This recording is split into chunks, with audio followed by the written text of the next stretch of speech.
সংগ্রামী ভাইয়েরা আমার, বিগত সময়ে এই স্বৈরাচার শেখ হাসিনার কাছে আমরা দাবি জানিয়েছিলাম। আমাদের মদন যখন গিয়েছি, খালিয়াজুড়ি গিয়েছি, মদন গিয়েছি, তখন আমাদের নেতারা বাবর সাহেবের মুক্তির দাবিতে স্লোগান করেছিল। আমরা সেদিন একটা কথা বলেছিলাম, শেখ হাসিনার পতন আর বাবর সাহেবের মুক্তি একই সূত্রে গাঁথা। ঠিক না কথা? আজকে স্বৈরাচার শেখ হাসিনার পতন হয়েছে, ইনশাআল্লাহ বাবর সাহেবের মুক্তি হবে।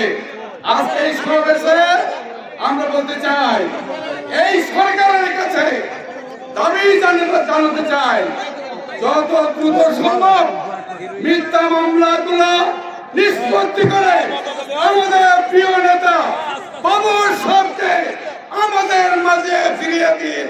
এইটাই আমাদের জেলার দাবি। বন্ধুরা আমার, আমরা করবো না, শুধু আরেকটি কথা বলবো, এই স্বৈরাচার শেখ হাসিনা সে মনে করেছিল এই মিথ্যা। আজকে আমরা যারা আছি এই সরকারের কাছে আরেকটি দাবি জানাই, আমরা যারা বিএনপি করি, আমরা যারা অঙ্গ সংগঠনের নেতা কর্মী আছি, আমাদের নামে মিথ্যা মামলা আছে।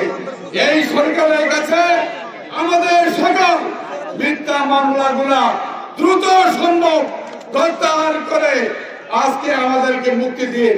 এই কথা বলে সবাইকে আমার পক্ষ থেকে সালাম এবং শুভেচ্ছা জানিয়ে আমি আমার বক্তব্য শেষ করছি। খুদা হাফেজ। বাংলাদেশ জিন্দাবাদ, বাংলাদেশ জাতীয়তাবাদী দল জিন্দাবাদ, দেশনেত্রী বেগম খালেদা জিয়া জিন্দাবাদ, তারেক রহমান জিন্দাবাদ। সকলকে